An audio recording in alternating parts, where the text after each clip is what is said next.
Danas ću i ove godine prvi put ja, znači, slikam i snimam, radim Džinovski paradajz na otvorenom.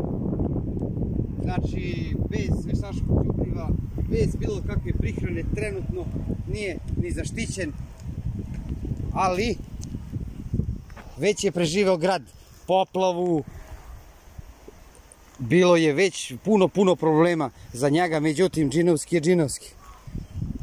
Voda je ležela jedno pola metara, nadamo se da će ovaj paradajz do kraja, što ja sam ne da se nadam, nego sam uveren u to, da će ovaj paradajz do kraja da bude veliki, jak, krupni Džinovski paradajz.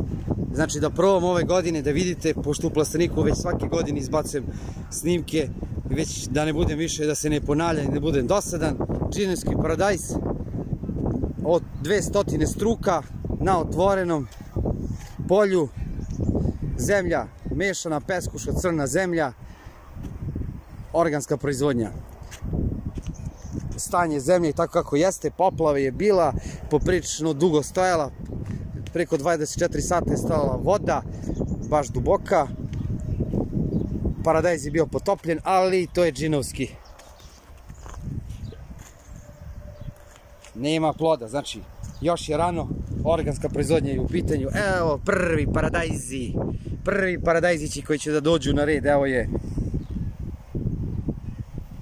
Cvet je tu, vetra ima, insekata ima, no otvorenom je, nije plastenik, lakše će da zametne.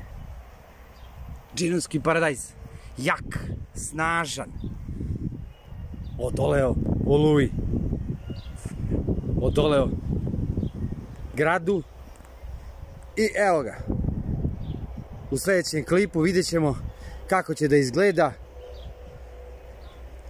Džinovski paradajz, sadjen otvoreno, 200 struka.